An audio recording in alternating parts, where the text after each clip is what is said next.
The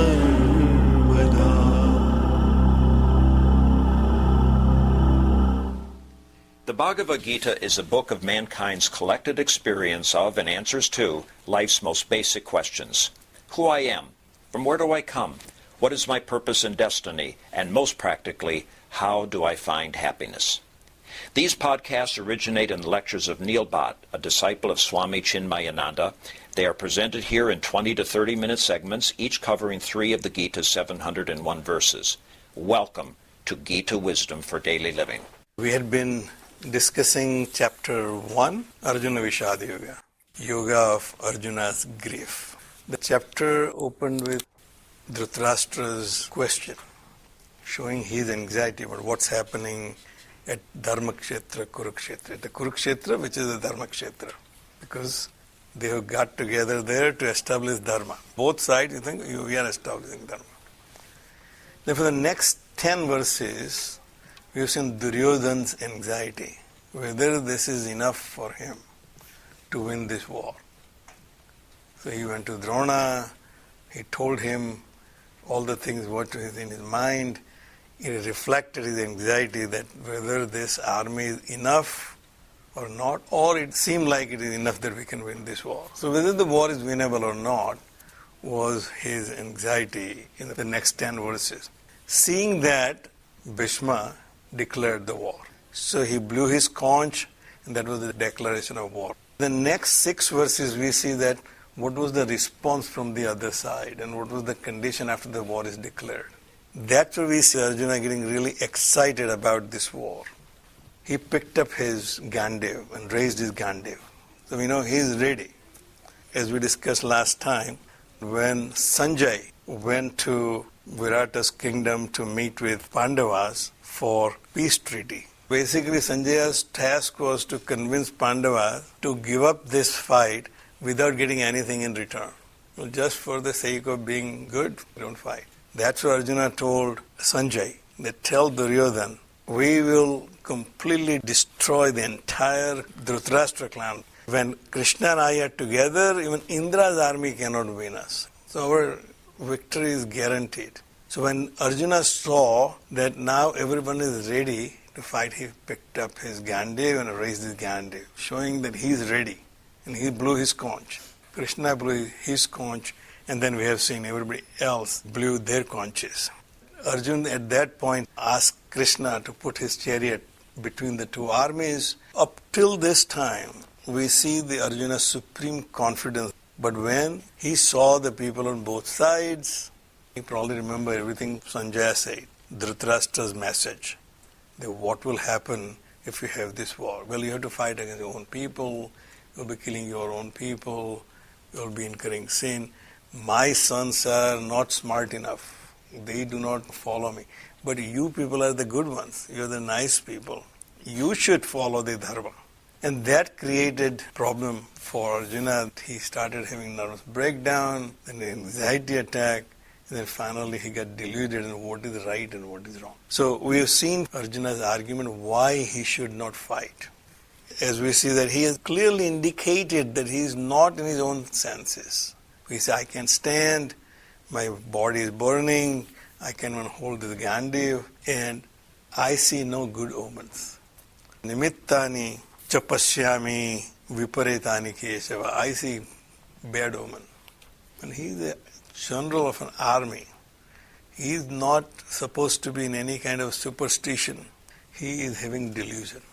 Because the reality which he is describing is not the reality he thought just few minutes ago, hours ago, when he was ready to fight the war.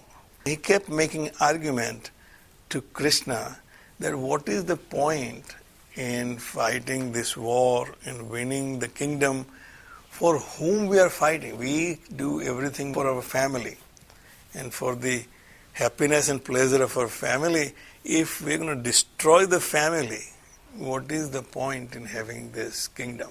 And then he said, it will be okay if they kill me. It was given that if he doesn't fight, maybe he gets killed.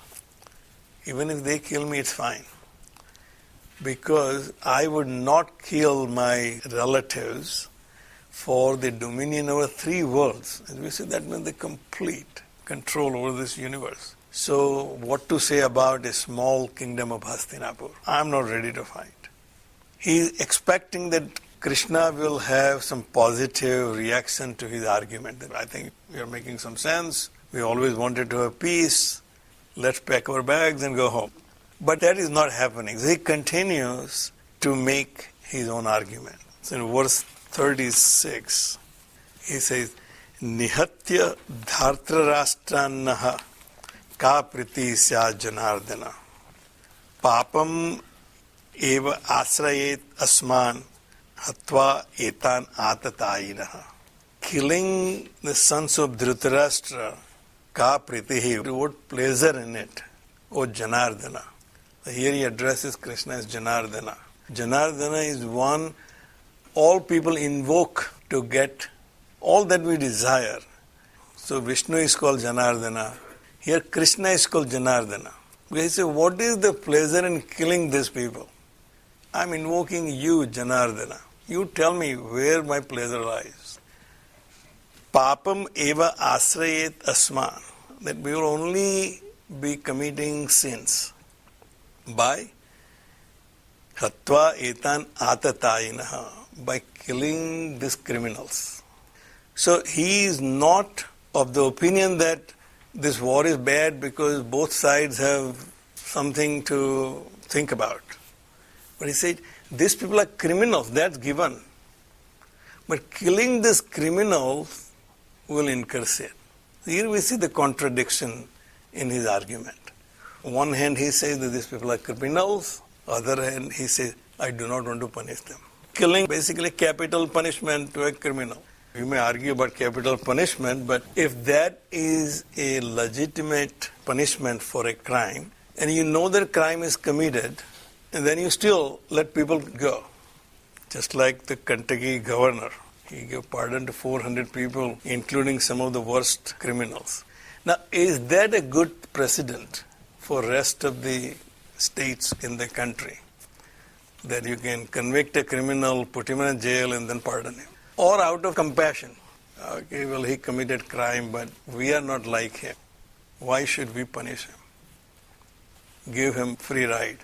Can a society function like that? The answer is obviously no. If there is no law enforcement, the laws mean nothing. We know that, right? If I'm driving on 64 to go to Charlottesville from here, and I use that example because I do that all the time. That's because 64 from Richmond to Charlottesville is a pretty quiet road. You typically don't encounter much traffic. And when you are sure that nobody is there to catch you, you don't even remember what the speed limit is. You are just in a hurry to get there. So you're driving about 85 miles an hour, till you see the car in front of you kind of slows down, and then get to about 70. You realize there's something different here. So you also slow down. Then the guy behind you slows down. Because somebody spotted a cop. Because there is a fear that if I violate the law of this country or the state, the cop will catch me and I'll be punished. If all cops were like Arjuna and said, well, that's okay, please continue, obviously there won't be any law. Laws will have no meaning. Without law enforcer, the law has no meaning. Once you have determined that person is a criminal, it becomes a moral duty to punish him. And as Bible says, not to punish a person, but punish his criminal act. You are punishing his criminal act.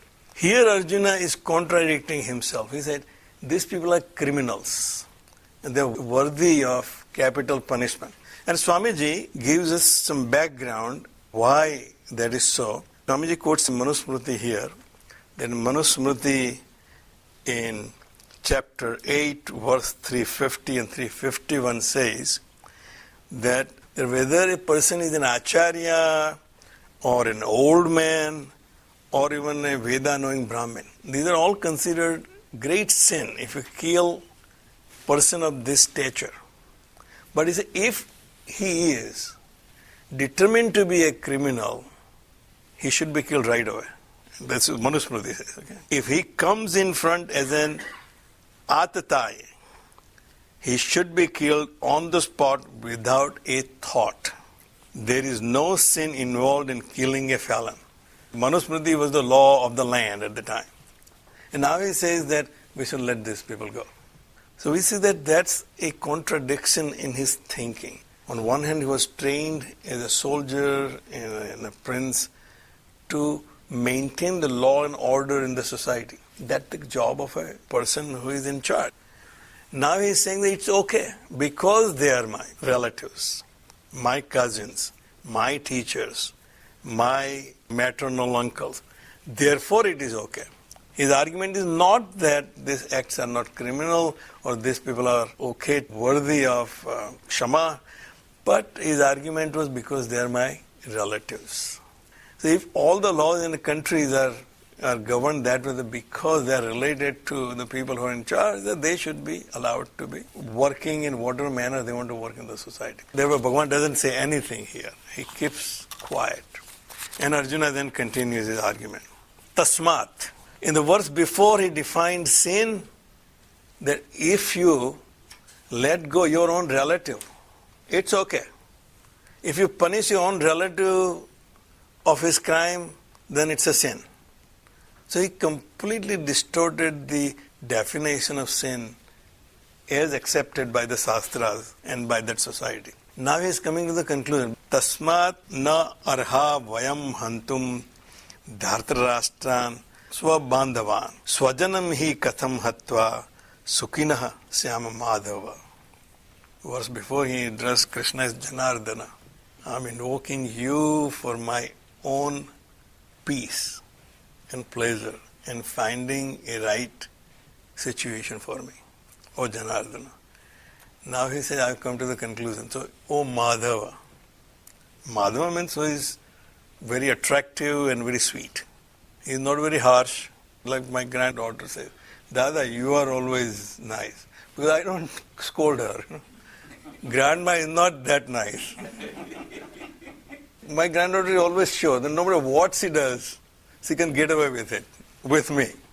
Not with Meena or her mom or her dad. So Krishna here is Madhava. You are my friend, Krishna. You understand what I am talking about. Tasmat na arha. Therefore, we shall not kill the sons of Dhritarashtra and our relatives. How can we be happy by killing our own people? His conclusion and the argument for his conclusion. That we cannot be happy by killing our own people even though they are criminals. So obviously the lesson here is that there are sometimes you have to take some tough decisions in life. They may be your own people, your own children, your own relatives. But once you decide that their behavior is not appropriate, you have to take appropriate actions. So here moha and lobha together. Moha is they are my people. How can you go against my people? That's why there are party line votes. One party sees the same truth as very compelling, another party says, I don't see any truth here. Why? Because of moha. I have to be loyal to my party, loyal to my people, no matter what the action is. Says swajanam hi katham hatva sukhinha syam madhavaha, because it would be only painful to punish our own people. Therefore, I am not ready to kill them. Not because it is the right thing to do, but because they are my relatives and killing them will not give me any pleasure. So I am not greedy about preserving my pleasure, my mental happiness. So in both cases, the lobha and moha, we are after pleasure. Result of moha is pleasure. When I meet somebody whom I really love and like, I have pleasure. My granddaughter comes to me, there's pleasure there, there's moha. Lobha is, if she can be there all the time, or at least when I am available.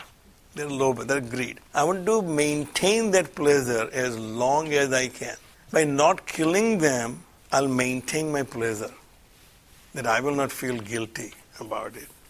Yadi epete na pasyanti lobo aphat chetasaha kulakshaya krutam dosham mitra dohe chapatakam. Though these with their intelligence clouded by greed, see no evil in the destruction of the families, in the society, and no sin in the cruelty of friends. He's actually admitting that these people are doing exactly what I think is a sin. But I am better than them. So he's putting himself on a pedestal, saying, these people are not recognizing that killing people and their relatives is a sin. But I know that it's a sin. So he defined his sin by himself, then now applying it to them, that they are doing it, but I don't want to be like them. I'm better than them. Therefore, I don't want to fight the battle. If there are other people who are not my relatives, I would have killed them. I wouldn't have any doubt whatsoever. But here he says, because their intelligence is clouded, they are ready to kill their own relatives and incur sin. But we are not like that. Katham na gneyam asmabhihi papa etad asmin vartitum kulakshem krutam dosam praprasyat bhi janardana. Why should not we, who clearly see evil in the destruction of the family units, so he is assuming that Krishna is on his side now. He has bought his argument because he says, Madhav, we understand, right? We are on this side. So he is assuming that Krishna has already accepted his argument. So he said, why should not we, who clearly see evil in the destruction of the family units? Family is important. That's the Republican Party constantly, family values, Family unit is important. Because family unit is the unit of a society. Society is made up of families, and as long as family unit is healthy and happy, society is happy and healthy. You take that unit and destroy it, the society does not remain intact. So he said, we know that. We know how the society functions. By destroying families, we'll be destroying society. Therefore, let's agree that we're going to go away from here and not fight this battle. We'll stop right here. Om Sarve Bhavantu Sukhina Sarve Santu Niramayaha Sarve Bhadrani Pashyantu Ma Kaschid Dukkha Bhag Bhave.